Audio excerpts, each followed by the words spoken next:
오늘 하나님께서 허락하신 신명기 5장의 말씀을 통해서 하나님이 명하신 것이라는 제목으로 하나님의 말씀을 나누고자 합니다. 여러분 어렸을 때부터 지금까지 여행을 많이 다녔을 줄 압니다. 소풍도 있고요, 또 신혼여행도 있고요, 가족이랑 함께 여행하는 것도 있고, 또 우리 장로교 어른들은 1년에 한 번씩 함께 여행하는 시간도 있습니다. 그런데 그 중에서 가장 기억에 남는 여행이 뭐라고 생각되십니까? 특별히 오늘 어버이 주를 맞아서 부모님들과 함께 여행한 것 중에서 여러분 어떤 여행이 가장 기억에 남으십니까? 저는요, 제가 결혼 금년이 32년 차거든요. 그런데 미국에서 28년을 살았습니다. 그리고 한국에 이렇게 많이 갈 수 있는 여건이 못 돼서 많이 못 갔습니다. 그리고 장남인데 한국에 가면 2주 휴가로 가면 가능하면 1주는 친가와 어머니와 함께 있고 1주는 처가에 가서 있고, 그리고 친구들에게 가능하면 연락을 안 하고 그렇게 하고 있습니다. 그런데 작년에 도저히 시간이 안 됐어요. 왜 그러냐면 목사가 마음대로 시간을 이렇게 뺏었을 수 없으니까 작년 여름이 저희 장인어른 88세 미수신데 그걸 맞출 수가 없고 뭐 교단 변경 이런 모든 과정이 있기 때문에 4월 말에 나가서 생신을 같이 형제들이랑 할 수밖에 없었습니다. 그랬더니 장모님도 팔순을 1년 땡겨서 하시고, 그런 김에 저희 어머님께 금년 1월인데 어머니도 좀 땡기시면 안 되겠습니까? 그랬더니 어머님이 아들만 있으면 땡기는 건 상관없다 하셔가지고요, 다 땡겨서 2 토요일을 완전히 잔치를 하다가 왔습니다. 그 중간에 제가 필리핀의 이 달라 지역에 나환자촌에 다녀와야 됐기 때문에 정말 바쁜 시간을 보냈습니다. 도저히 함께 모시고 좀 여행을 하고 싶은데 방법이 없어서 하나님이 지혜를 주셨습니다. 저희 부부랑 장인, 장모님, 어머니 딱 5명이니까 한 차에 딱 되더라고요. 그래서 32년 만에 처음으로 사돈 어른끼리 한 차에 모시고 같이 여행을 강원도로 갔어요. 2박 3일밖에 없으니까 저희 집에서 출발해가지고 어머니 집에서 장인, 장모님 남양주에 가서 모시고 그 다음에 강원도로 주문진으로 갔습니다. 근데요, 참 이상하게 어머니는 허리 수술하셔서 다리를 잘 못 쓰시고, 장모님은 그 주에 따라 한쪽 팔을 전혀 못 쓰시고, 장인 어른은 88세시고, 그러니까 저희 집 사람은 가운데 자리에 타가지고 차를 쓰면요, 제가 내려서 우다다다닥 해가지고 이쪽 역을 저쪽 역을 모시고 막 이렇게 했어야 됐습니다. 저는 미국에서 한국 갔죠. 한국에서 필리핀 갔다가 밤 비행기로 돌아왔죠. 뭐 영도시에서 40도시를 왔다 갔다 했죠. 또 양가의 어른들의 생신 잔치를 했죠. 주일날에는 잠실교회 가서 설교를 해야 됐죠. 시차로 인해서 눈은 막 감겨오죠. 그리고 요즘에는 한국에 뭐 전부 응원하는 사람은 응원녀 이렇게 보면, 내비게이터에서 가리켜 나오는 여인은 뭐라고 그러죠? 내비녀라고 그럽니다. 근데 이 내비녀께서는 제가 미국에서 온 줄 아는지 강원도 산길을 그냥 헷갈리게 가르쳐 가지고요, 제가 아주 쉽지 않았습니다. 그런데 제가 설교 준비하면서 생각해 보니까 이번 여름이나 가을에도 하나님이 기회를 주시면 이렇게 한번 같은 차에 모시고 갈 수 있었으면 하는 생각입니다. 너무나 기쁜 여행이었습니다. 짧은 여행이었지만 너무나 감사한 여행이었습니다. 작년에요, 제가 주문진에 가가지고 주문진 항 앞에 이 화로회를 좀 대접해야 되니까 저희 아들한테 돈을 좀 받았거든요, 제가. 그래가지고 저걸 가서 이렇게 보니까 이렇게 찍어서 이거 회 떠주세요 하는 거예요. 그 회가 나중에 들어갔다 다른 게 나오면 안 되니까 이렇게 지켜보고 그렇게 해서 갔었어요. 아주 재래시장에 가서 아주 재밌는 시간이었습니다. 그 앞에 이렇게 놓인 회예요. 오늘 점심에는 이거 안 나옵니다. 그러니까 오해하지 마시기 바랍니다. 대신에 비빔밥이 나옵니다. 그리고 이거 그냥 평창입니다. 제가 운동을 좋아하는데요, 올림픽 하는 데를 어머니 모시고 가고 싶었어요. 2018년에 평창에는 가서 숙소를 얻을 수 없잖아요. 그래서 여름에 가니까 아무도 없어요. 텅텅 비었어요. 그래서 저희가 스키 점프대입니다. 장모님을 거기다가 이렇게 모시고 저 뒤에가 스키 점프 되거든요. 제너레이션이 케이난 가나안 땅에 들어갈 때 새로운 말씀을 적용한다는 겁니다. 신명기 전체, 듀트로노미 전체에 흐르는 말씀은 야훼 하나님만을 사랑하고 하나님 중심으로 주의 법도를 따라 이 땅을 살아가야 한다는 겁니다. 오늘 본문 5장 16절 전에 1절에 보시면 모세가 온 이스라엘 백성들을 불렀습니다. 그들에게 얘기했습니다. 이스라엘 자손 여러분, 내가 오늘 당신들에게 말하는 규례와 법도를 귀담아 듣고 이것을 익히고 지키십시오. 자, 하나님 사랑합니다. 우리 입으로 말합니다. 그런데 하나님이 나를 사랑하는 것을 어떻게 내가 알 수 있느냐? 나에게 좀 보여보렴 하면 뭡니까? 요한복음 14장 21절의 말씀입니다. 우리 다 같이 읽어볼까요? 나의 계명을 지키는 자라야 나를 사랑하는 자니 나를 사랑하는 자는 내 아버지께 사랑을 받을 것이요 나도 그를 사랑하여 그에게 나를 나타내리라. 여러분, 이게 A4 아니에요? 우리가 암송하는 구절의 네 번째입니다.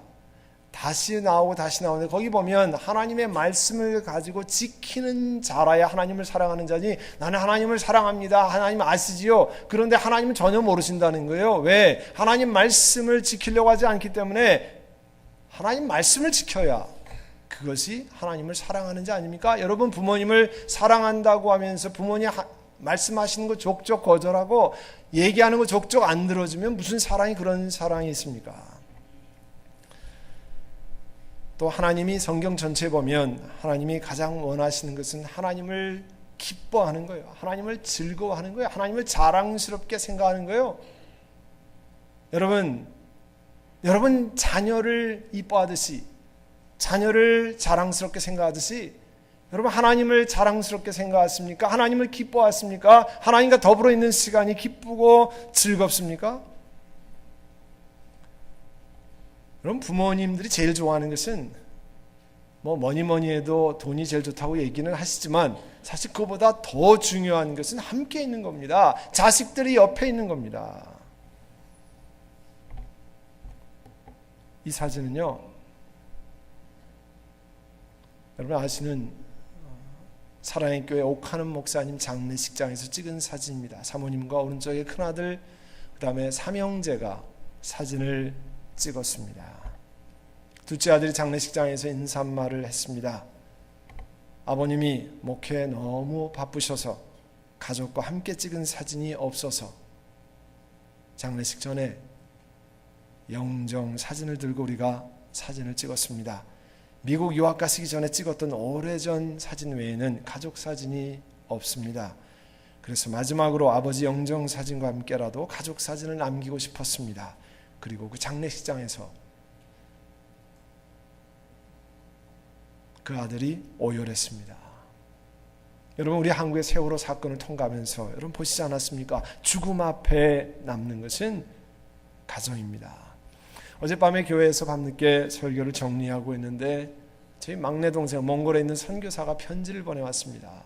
저희 어머니한테 편지를 좀 전하고 싶은데 이메일도 안 쓰시죠. 무슨 스마트폰도 없으시죠. 그러니까 전화는 070으로 많이 하니까 편지를 보내고 싶은데 이메일을 보내면서 저한테 CC를 보내왔어요. 저희 형제들한테.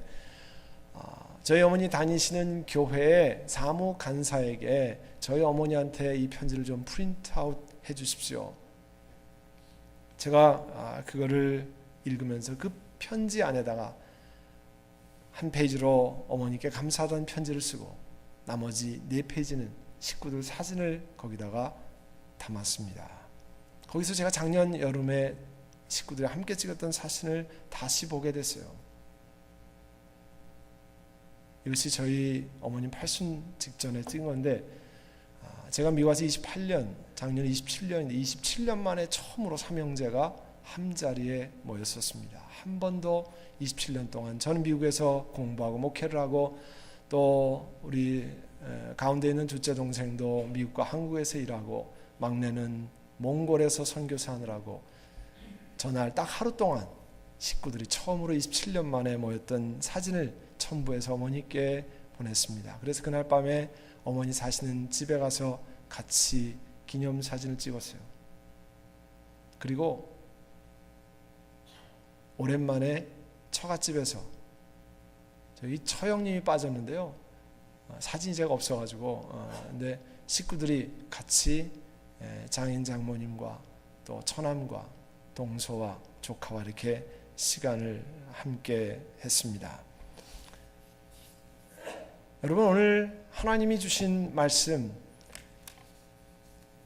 하나님이 이 십계명의 말씀을 주실 때에 이제 가나안 땅에 들어가면서 뭐라고 말씀했냐면, 모세를 통해서 하나님이 우리와 언약을 세우셨는데 이 언약은 우리 조상과 세운 것이 아니라 오늘 여기 살아있는 우리 모두와 세우신 것입니다. 가나안 땅에 들어가는 하나님의 사람들에게 약속으로 주시는 것입니다. 우리 조상들이 한 거니까 나랑은 상관없는 것이 아니라 하나님이 지금 나에게 주신 약속입니다. 이 말씀은 오늘 21세기를 살아가는 우리들에게도 그대로 적용됩니다. 옛날에 Jewish people에게 준 것 아니냐.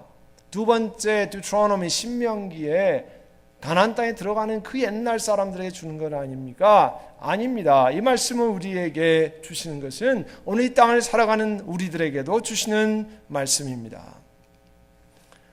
그 중에 이제 10계명을 쭉 쓰고 있는데요. 10계명에 전제가 있어요. 프라미스가 있습니다. Ten Commandment의 첫 번째 전제는 6절의 말씀이에요. 난 너희를 이집트 땅 종살이하던 집에서 이끌어낸 주 너희의 하나님이라. 이스라엘 백성들에게 야훼 하나님이 누구신지를 선포하는 시간입니다. 군대에 들어가면요, 훈련할 때 드릴 서전트가 나와서 훈련을 시킵니다. 내가 누구냐는 것을 확실히 보여주고, 내가 오른쪽으로 굴르라고 그러면 오른쪽으로 굴르고, 뒤로 자빠지라고 그러면 자빠지고, 엎어져서 기어가라면 기어가야 됩니다. 자기가 누군지를 확실히 밝히고 그 다음에 자기 명령을 듣지 않으면 군대 생활 시작서부터 아주 괴롭다는 것을 분명하게 밝힙니다. 오늘 하나님이 왜 10계명을 주셨냐면, 죽어가는 사람들을, 이집트에 430년 동안 노예로 슬레이브로 있던 사람들을 어린 양의 피로, 지금으로 말하면 영원한 사망으로 가는 우리들을 십자가에서 그 아들 예수 그리스도를 내어주시고 하나님 백성으로 삼으신 대가를 치르시고, 그냥 돈 내는 것이 아니라 아들의 생명을 주고 대가를 치르신 하나님께서 명령하시는 겁니다. 이 말씀은 들어도 되고 안 들어도 되는 것이 아니라 반드시 듣고 쫓아야 할 말씀이라고 얘기하는 겁니다. 여러분이 군대에 가서 들어도 되고 안 들어도 되는 명령이 있습니까? 없습니다. 회사에 약속하고 들어가서 내 마음대로 할 수 있습니까? 월급 받는 이상 그렇게 할 수 없습니다. 근데 하나님이 뭐라고 말씀하셨습니까? 16절에, 여러분 그 노트에다가 다 써놨는데 16절 다 같이 읽습니다. 시작. 너희 부모를 공경하여라. 주 너희 하나님이 명하신 것이다. 그래야 너희는 주 너희의 하나님이 너희에게 준 땅에서 오래 살면서 복을 누린다. Honor your father and your mother as the Lord your God has commanded you, so that you may live long and that it may go well with you in the land of the Lord.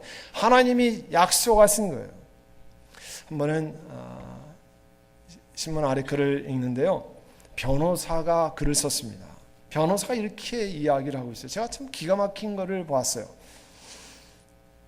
이 변호사가 이렇게 시작하면, 얼마 전에 80대 할머니가 자기 사무실을 찾아왔답니다. 자리에 앉자마자 이 어르신 어린 뺨, 여윈 뺨 위로 눈물을 줄줄 흘리셨다는 거예요. 한참 망설이다가 어렵게 말을 꺼냈습니다. 변호사님, 제가 아들하고 재판을 해야 되겠는데 하면서 깊은 한숨 끝에 사연을 털어놓기 시작했습니다. 젊어서 남편을 여윈 그 할머니, 아들을 어렵게 공부시켜서 한국 유수한 대학에 보냈습니다. 그리고 애지중지 키운 아들이 결혼할 때 큰 돈을 지원했어요. 문제는 아들 사업이 기우기 시작하면서 일어났습니다. 사업이 어렵다는 하소연을 듣고 전 재산, 자기가 일생 남편에게 받았는지 어떻게 했는지 모르지만 전 재산 10억 원을 아들에게 사업비로 주었습니다. 그런데 그때부터 아들의 태도가 바뀌었어요. 그 다음부터 자신을, 어머니를 찾아오지도 않고 생활비도 보내지 않았다고 했습니다. 하도 억울해서 생각도 못해 아들을 상대로 재산을 다시 돌려달라고 하는 소송을 하고 싶다는 거예요. 변호사 말씀이, 한번 증여한 거는 되찾을 방법이 없습니다. 그거예요. 그런데 이 변호사 얘기가 재밌어요. 민법상 다른 방법이 없을까? 저도 처음 들었는데 이런 방법이 있더라고요. 부담부 증여라는 게 있어요. 이 기프트를 컨디션을 다는 거예요. If he or she continues to do a filial duty for his parents. 부모에게 효도를 다할 때만 이 증여가 된다는 거예요. 이 부담부 증여라는 것은 일정한 부담을 부여하고 계약서를 쓰는 거예요. 그래서 자식이 약속했던 내용을 지키지 않을 경우에는 부모는 증여를 해제할 수 있다라고 하는 것을 명확히 밝히는 것을 부담부 증여 계약서, contract라고, covenant라고 하고요. 이른바 효도 계약서입니다.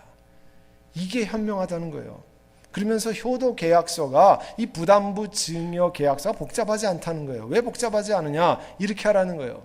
예를 들면 제가 제 아들한테 하면 부모 고태영 고정민은 아들 크리스에게 우리가 사는 집 어디 어드레스를 증여한다. 그런데 크리스가 위 부동산을 증여받은 후에 아버지인 고태영에게 매달 생활비로 500불을 지급한다. 그리고 크리스는 아버지 어머니를 매달 2회 이상 방문해야 한다. 그런데 자녀의 도리로서 부모님에게 효도를 하는데 만약 크리스가 이 약속을 지키지 않을 경우 증여받은 집은 다시 아버지에게 반환한다. 이렇게 쓰면 된다는 거예요. 이건 반 페이지도 안 돼요. 필요하신 분 저한테 얘기하세요. 제가 이걸 보고요. 와, 이게 세상이 도대체 어떻게 된 거냐 하는 생각이 들어요. 제가 삼형제인데요. 저희 어머니 전도사로 일을 하셨지만 돈 버신 분이 아니었습니다. 할아버지 재산, 아버지 재산 다 물려받으신 거예요. 그러니까 따져보면 삼형제인데 제가 다닐 때만 해도 민법상 저는 두 몫을 받을 수 있었어요. 그죠? 50%, 지금 똑같이 하지만. 그러니까 저는 50%, 동생들은 25%, 지금은 다 똑같습니다. 남자나 여자나. 그런데 제가 공부가 끝나고 학위를 받는 날 어머님이 미국에 오셨어요. 그리고 학위 다 끝나고 식사하고 받고 끝난 다음에 어려운 말을 여셨습니다. 뭐냐면 그동안에 저희가 당연히 가지고 있을 것이라고 생각했던 50평짜리 여의도에 있는 아파트 65평짜리 빌라를 정가대 총무가 코사인해달라고 그래서 보증해달라고 그래서 다 내주었더니 사업이 망했다고 그래서 은행에서 차압이 들어왔다는 거예요. 어머님이 너무너무 걱정이 되셔가지고 큰아들한테 얘기는 못하고 작은 아들, 막내 아들 다 얘기를 못했어요. 그때 저희 부부가 드린 말씀이 있습니다. 저희는 아무것도 바라지 않습니다. 건강만 하시면 너무 감사합니다. 여러분, 하나님께서 재산도 건강도 물질도 공부하는 것도 지위도 다 하나님이 주시는 거지 사람이 아웅다웅 가지려고 해서 가질 수 있는 게 아닙니다.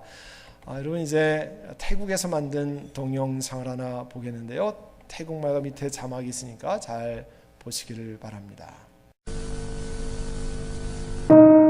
หนูอยากได้พ่อที่ดีกว่านี้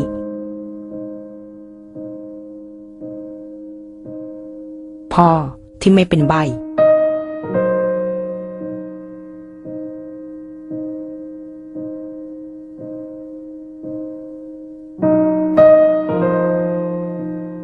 พ่อที่เหมือนคนอื่น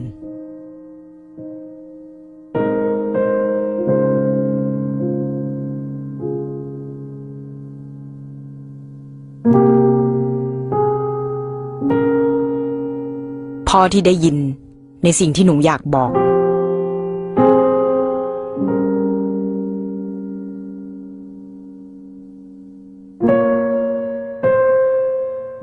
พ่อที่พูดได้แล้วก็เข้าใจหนูได้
อาจจะไม่มีพ่อที่ดีที่สุด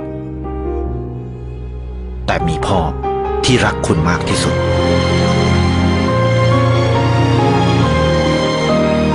ดูแลคนที่ดูแลคุณไทยประกันชีวิต 미국은 이 마더스데이와 파더스데이 구별도 있지만 한국은 어버이날로 함께해서 늘 아버지들이 손해를 많이 봅니다.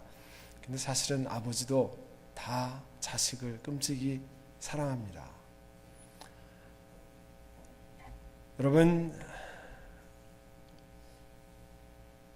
부모는 하나님이 주신 생명을 전달하고 하나님이 우리에게 주신 언약을 다음 세대에 전달하는 특별한 위치에 있습니다. 하나님의 사랑을 다음 세대에게 알리는 특별한 역할을 부모에게 허락하셨습니다. 우리는 부모가 나를 어떻게 했느니 저떻게 말이 많이 있지만 사실은 내가 이렇게 예수 믿고 하나님의 자녀 되고 주님을 섬길 수 있는 특권을 가진 것은 부모님 아니면 어림도 없습니다. 그렇지 않으면 우리는 영원한 사망으로 가는 존재입니다. 그런데 부모님 덕분에 이 땅에 태어나고 하나님의 특별한 은혜로 예수 그리스도를 주라 영접하고 하나님의 백성이 되어서 오늘 하나님을 섬기는 특별한 은혜의 자리에 있는 것입니다. 그래서 하나님이 이 모든 일을 이루셨습니다. 하나님이 부모님을 우리에게 허락하셨습니다. 그래서 honor your father and mother, 부모를 공경하라 주님이 명령하시는 겁니다. 부모님들은 그 받을 자격이 있습니다. 무슨 일을 어떻게 했을지 간에 하나님이 그렇게 허락하셨습니다. 그리고 하나님 우리에게 약속하셨습니다. 이런 계명을 지키는 사람들에게 하나님이 약속하신 것은 이 땅에서 오래 살면서 복을 누린다는 거예요. 이거는 하나님이 주신 약속의 말씀입니다. 사람들이 얘기하는 게 아니고요. 유교적인 사상으로 얘기하는 게 아닙니다. 유교가 있기 훨씬 전에 공자께서 존재하기도 전에 컨피셔니즘이 우리나라에 들어오기 전에 이미 하나님 말씀은 우리에게 그 오래전에 신의 산에서 약속하셨습니다. 부모님을 공경하는 사람들이 오래 살면서 복을 누린다 하나님의 약속의 말씀입니다. 제가 몇 년 전에 이 한국에 요즘에 유명하게 알려진 이 고도원 씨, 고도원 씨가 쓴 부모님 살아계실 때 꼭 해드려야 할 45가지. 그걸 어젯밤에 이렇게 다시 이렇게 한번 보면서 보면 정말 한번 꼭 읽어봐야 될 내용이 많이 있습니다. 당연하다고 생각하는데 부모님들의 마음을 전혀 헤아리지 못하는 젊은 사람들의 마음을 알 수 있습니다. 옛날에 G.O.D가 불렀잖아요. 제가 몇 년 전에 불러드렸는데 어머님은 짜장면을 좋아하신다고. 어머님은 늘 생선 머리만 좋아하신다고. 왜 그래요? 아들, 딸들을 먹이기 위해 사는 거지 무슨 어머니가 생선 머리만 드시고 어머니는 다른 거 안 드시고 짜장면만 드시고 짜장면을 싫어한다고 그랬네요.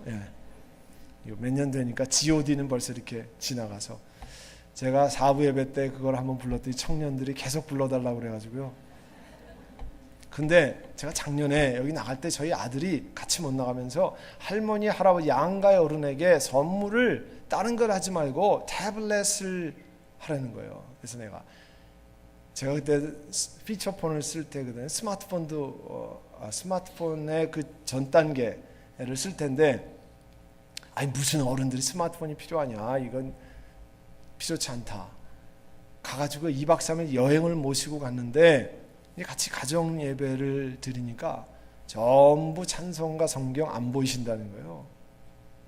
그래가지고 제가 그때 아이패드를 가지고 왔거든요. 아이패드를 찬송가를 쫙 늘려서 들으니까 너무 시원하게 잘 보이잖아요. 이거 어디서 파냐는 거예요. 그래서 제가 회개했어요. 아들한테 야 아들아 미안하다. 네가 하는 대로 내가 그걸 가져갔으면 훌륭한 사위라고 칭찬을 받을 텐데 내 것만 가져가가지고 또 드리고 와야 되는데 그걸 또 다 챙겨서 다시 미국에 가지고 왔어. 이번에 저희 아들이랑 그래 너랑 우리 부부랑 어른들께 5월 달에 가정의 달 어버이날 선물을 하자. 그래서 아들이랑 지금 준비해서 그저께 도착한 것이 이 태블릿 PC입니다.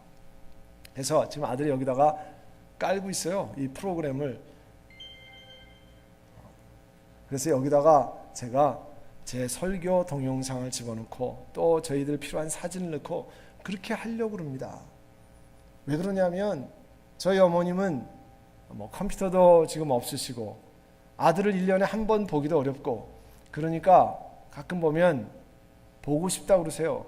그리고 설교하는 모습을 보고 싶은데 방법이 없으니까 제가 가르쳐 드렸어요. 그러면 바로 옆에 교회니까 교회 사무실 간사에게 컴퓨터 좀 켜달라고 그래서 선한 목자 장로교에 들어가서 선한처치닷컴에 들어가서 아들 설교를 좀 들으십시오. 우리 운동회 한 날 설교를 들으시고 전화가 왔어요. 너무 좋으셔가지고 전화 왔어요. 역시 내 아들이다 뭐 이렇게 막 얘기를 하시더라고요. 그래서 제가 이것을 양쪽에 준비해서 저희 아들이 지금 프로그램을 깔고 있습니다. 어른들이 더 필요한 거더라고요. 우리만 필요한 게 아니라 사실은 어른들이 안 보이시는 눈을 가지고 자녀들 얼굴을 보고 싶고 필요한 때 빠져하지 않고 거기서 동영상을 보고 거기서 사진을 보고 회상하는 그런 게 더 필요하더라고요. 근데 제가 오늘 새벽에 기쁜 이메일을 받았습니다. 사실 다음 주에 그와 같은 것들을 좀 말씀드리려고 그러는데요. 제가 우리 지난 일주일 동안 이번이 어버이 주일인데 하나님 우리 아빠 아버지라고 우리가 부릅니다. 하나님 아버지 Heavenly Father 우리가 늘 주기도문에 이렇게 고백하는데 그럼 하나님 앞에 드릴 수 있는 아버지 하나님께 드릴 수 있는 선물이 무엇이 있는가? 오늘 새벽에 필리핀의 양한갑 선교사님에게 이메일이 왔습니다. 다음 주에 자세히 소개해드리고 오늘은 여러분이 지난 1년 전에 헌금하셔서 미얀마의 사람들이 미얀마 사람도 버린 매안청 이 레프로시 센터 한센 마을에 이 한센 선교센터가 여러분이 헌금한 돈으로 준공이 됐습니다. 이것이 한센인들이 예배드리는 장소인데요. 뭐 예배라고는 못하죠. 왜냐하면 99%가 불교고 기독교는 접근을 못하게 하니까 여기 앉아있는 휠체어에 있는 130명의 나환자들 레퍼들은 100명이 손가락이 다 없는 분들입니다. 가까이 가면 그런 분들이에요. 우리 양한갑 선교사님도 미얀마 사람처럼 있고 뒤에 웬 스님이 이렇게 보시는데 저기는 아직 제가 통화를 못했습니다. 그리고 이 건물이 여러분이 헌금해서 선교센터로 올라간 준공된 건물입니다. 여기에서 한센인 자녀들 15명을 갑 전도사님이란 분이 훈련시키고 그분이 신학대학 교수였던 분인데요. 여기 가서 이 학생들을 섬기고 그 커뮤니티를 섬기도록 하고 있습니다. 여기에 파있는 우물만을 제외하고는 다 여러분이 헌금한 돈으로 지은 건물입니다. 그래서 준공식을 지난 화요일 날 했는데 오늘 새벽에 필요한 동영상이 왔는데 제가 정리할 시간이 없어서 다음 주에 알려드리려고 합니다. 그 동네에 100명의 유지들이 다 모여와서 양곤에서 수도에서 주문한 볶음밥, 저게 볶음밥이에요.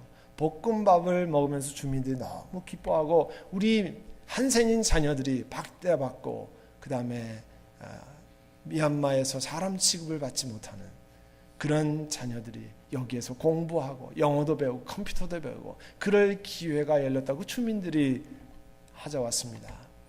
그리고 센터 기념식에 하는 장면이다. 다음 주에 제가 이걸 보면서 지난 주 중에 하나님 앞에 너무 감사드렸습니다. 정말 그 양합 선교사님의 편지를 읽는 동안에 감격의 눈물을 흘렸습니다. 주님 감사합니다. 저희가 2년 반 동안 하나님 앞에 기도하고 하나님 앞에 월요일마다 부르짖고 간구하고 했는데 하나님께서 미얀마에 천대받고 멸시받는 한센인 자녀들을 위해서 우리 교회가 헌금해서 그 센터로 올라가게 하시고 그 사람들을 교육시키고 신학대학 교수가 거기서 상주하면서 어린 영혼들을 키워서 불교의 나라 99% 불교의 나라에 생명을 전할 수 있는 길을 열어주셔서 감사합니다 고백했어요. 하나님 앞에 드리는 하나님 아버지께 드리는 귀한 선물이라 생각이 됩니다.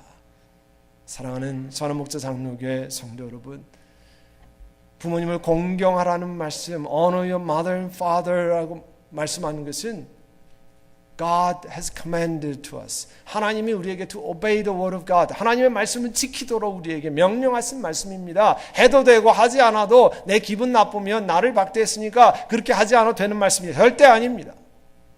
오늘 주의 말씀께 순종하는 하나님의 백성, 그래서 하나님이 주시는 오래 살며 복을 누리는 온 백성들이 되시기를 간절히 바랍니다. 기도드리겠습니다. 우리 한번 기도하시면서 하나님, 내가 주의 말씀을 제대로 이해하지 못해서 함부로 살았습니다. 함부로 행했습니다. 우리 이 시간에 좀 통성으로 같이 기도하면서 하나님, 내 생에, 나머지 생에 새로운 삶을 주시기를 원합니다. 우리 함께 반주에 맞춰서 간절히 기도하겠습니다. 부모님을 허락하셔서 이 땅에 하나님이 존재하게 하셨습니다. 그리고 우리 영혼 가운데 예수 그리스도를 주님으로 알 수 있는 특별한 은혜를 주셨습니다. 이제 그 어르신들이 이미 이 땅에 계시지 않는 가정들이 많습니다. 또 이 땅에서도 멀리, 미국 안에서도 멀리 한국과 미국으로 떨어진 가정들이 많이 있습니다. 하나님이 부모님을 통해서 주신 그 귀한 사랑과 경험들을 기억하고 주님 앞에 감사하며 부모님을 통해서 받은 귀한 성품들, 귀한 달란트들, 하나님이 부모님을 통해 주셨습니다 고백하는 저희들 되게 하여 주시옵소서. 예수님의 이름으로 기도하옵나이다. 아멘.